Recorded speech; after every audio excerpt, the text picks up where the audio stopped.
Clan. Today we are in Avondale, Arizona, just outside Phoenix. We are at Tom's Camperland. Well, it used to be Tom's Camperland. Now it is part of the Blue Compass RV family. We're gonna look at a nobo. We've only seen a couple of these.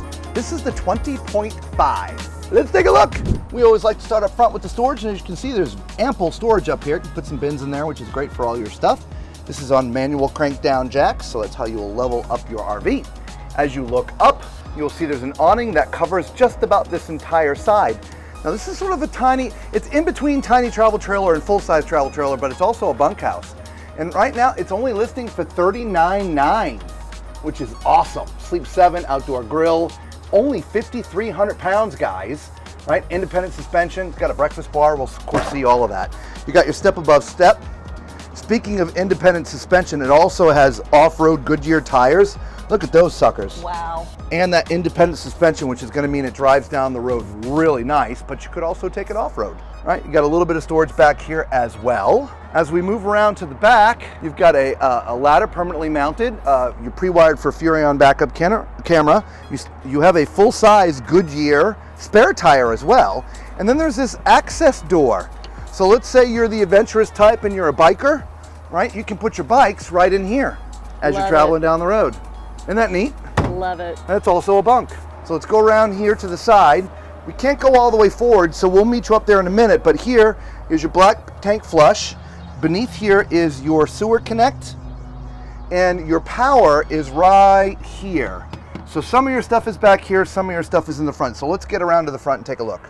All right, so here's the other side of that slide that we were just at in the front. Your city water connection is here, and then there is the other side of your pass-through storage. So let's take a look at the actual numbers. All right, so here's the weights. It's 7,734 pounds fully loaded with a cargo carrying capacity of 2,114 pounds.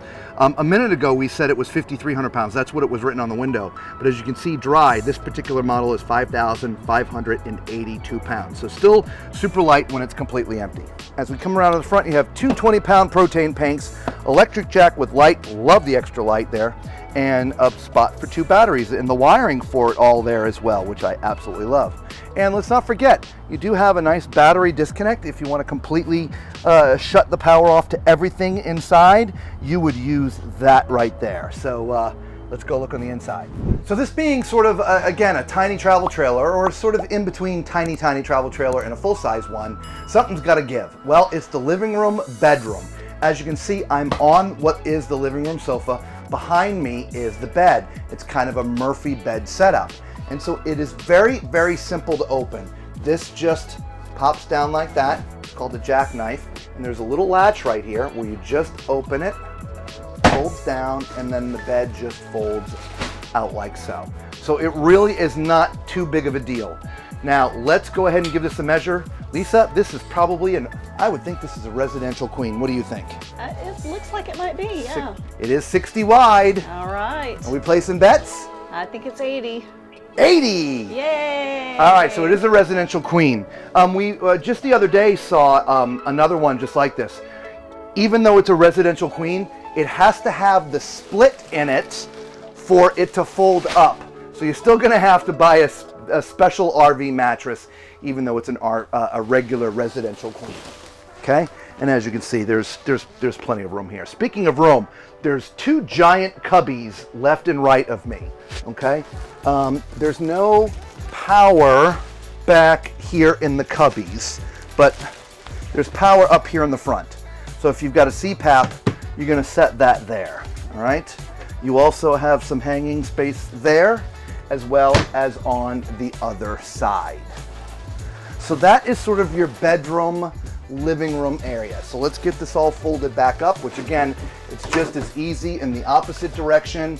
It just takes a couple of seconds, and there you go. From an entertainment standpoint, if you like to watch TV, the TV is over there to your left. It's at a bit of an angle. I know that it's on an arm that can move a little bit, but it is a little bit at an angle. Based upon the floor plan and how this is built, this is more of your outdoorsy type built, you know, for the sportsman in mind. So I think you're going to be more time outside than in front of the TV anyway. But for those, we'd like to point that out. We do have a dinette. It is raised. So If y'all are joining our channel for the first time, I'm 6'4", so use my height as reference as we're walking around the RV. Now, if this being raised, that means you have to step up to get into it, and so this is going to be a little bit challenging for the tall people. So, like for me, I got to do this little scoochy thing to get to the inside. As you see, I'm not exactly close. I've been closer on some slides before, but we do like to point that out, that this slide is raised, which could be a little challenge for the tall people, okay? This is your standard dinette. Standard type dinette, meaning this comes off these poles, sits on these two little bumpers right here, and it becomes a bed. Underneath, there's storage on both sides, which I love all the extra storage. But let's not forget the bar stools and the bar that you're standing in front of, Lisa. I know, I love the bar stools. Yeah, we have this nice little area that you can have, quick breakfast, or maybe you have some people that are joining you and you don't have enough seating area for food. Love it. Yeah, absolutely. And they include the bar stools too. Yes, I know, I love that. And I like this kitchen sink too. Yeah, unique, right? It is, yeah, you don't see that too often. No, we don't. And it's stainless on top of it, right? Okay. It is, with a nice tall faucet. Ooh, love that. Yes. I love that. And then we have, with some decent countertop space for the small RV. A 3-burner stove. We have a microwave. Underneath it. That just is going to be for, I was thinking you're trying to pull that thinking it was an oven, yeah? I was. And that is convection too, by the way. Very nice. And then underneath the sink, we've got a little bit of cabinetry. A little bit. It's at an angle there on that shelf, but it's a little bit more square down there. Yeah. Okay. And then overhead, we have some decent storage there for your plates and cups and things like that. By the way, I just saw the sheet here. If you all want to see a little bit more what independent suspension looks like, there it is right there. So each tire moves truly independently. So it's a $4,000 upgrade. Yeah, so that's awesome. And then we have our refrigerator freezer. Nice, 12 volts. Absolutely. And then behind we've got pantry maybe? Yeah, this is probably going to be